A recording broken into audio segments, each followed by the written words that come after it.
سابق test cricketer Aqib Javed کی fixing سے متعلق سنسنی خیز انکشافات 90 کی دہائی میں فکسنگ اور فکسرز مافیا پر عروج تھا. عاقب جاوید کی جانب سے کہا گیا ہے کہ فکسنگ مافیا مضبوط، کھلاڑی کمزور ہیں. انہوں نے کہا کہ جو کھلاڑی ایک بار فکسنگ میں ملوث ہوا پھر مافیا نکلنے نہیں دیتا. عاقب جاوید نے کہا کہ محمد عامر کو دوبارہ ہیرو بنا کر فکسنگ کو پھر تقویت دی گئی. ان کا کیا کہنا تھا آپ کو دکھاتے ہیں.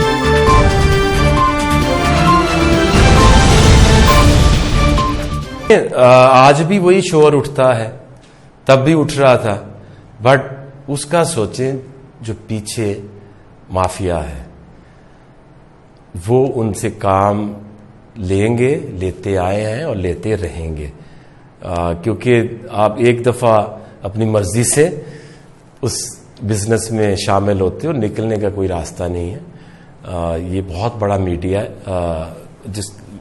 بہت بڑا ایک انڈر ورلڈ مافیا ہے جس کی آج تک کسی میں جرت نہیں ہوئی کہ ان کے خلاف کوئی ایکشن لیا جا سکے. اگر ہم 94 کے سنگر کپ کی کہانیاں سنیں یا اس کے بعد بھی آپ اگر چیزیں دیکھیں تو پاکستان ٹیم میں پوٹینشل بڑا تھا، لیکن اس کے بعد جب ورلڈ کپ یا بڑے بڑے ایونٹس آتے ہیں تو سٹیک بڑھ جاتی ہیں، اور جو مافیا ہے اس کے وہی دن ہوتے ہیں کمائی کرنے کے اور پیسہ بنانے کے.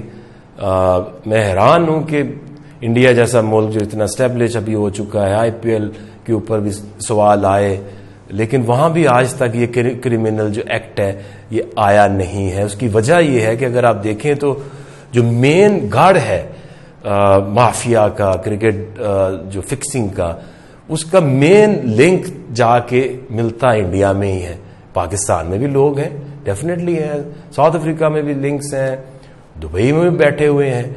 تو اب کیوں نہیں انہوں نے کیا؟ نیوزی لینڈ کو کیا ضرورت تھی جن کا مجھے یاد نہیں پڑتا کبھی ایک آدھے کیس سے زیادہ کوئی چیز سامنے آئی ہو، یا آسٹریلیا میں آئی ہو.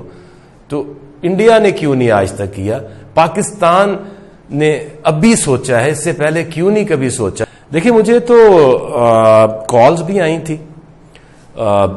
بوٹی کر دیں گے، جان سے مار دیں گے اگر جا کے عدالت میں کچھ کہا. لیکن کیا کر سکتے ہیں؟ وہ اپنا کام کر رہے ہیں، آپ اپنا کام کر رہے ہیں. ایک تو چیز طے ہے کہ جو اس کے خلاف بولے گا وہ ایک حد تک گرو کر سکتا ہے، اسے آگے نہیں جا سکتا. میں کرکٹ بھی چھوڑ دی 27-28 سال میں، اور جب میں کوچنگ میں بھی آ گیا تو ایک حد تک میں بالنگ کوچ بن سکتا ہوں، اسسٹنٹ کوچ بن سکتا ہوں، ہیڈ کوچ نہیں بن سکتا. پھر اسی وجہ سے میں نے 2012 میں جب آپ لوگوں کے لیے کام کر کے آپ پھر ایک دفعہ تھک جاتے ہو کہ یار نہیں، اب مجھے اگر میکسیمم لیول پہ میں پہنچ ہی نہیں سکتا، اور مجھے میسج بھی دائیں بائیں سے یہی مل رہے ہیں کہ تم نہیں بن سکتے.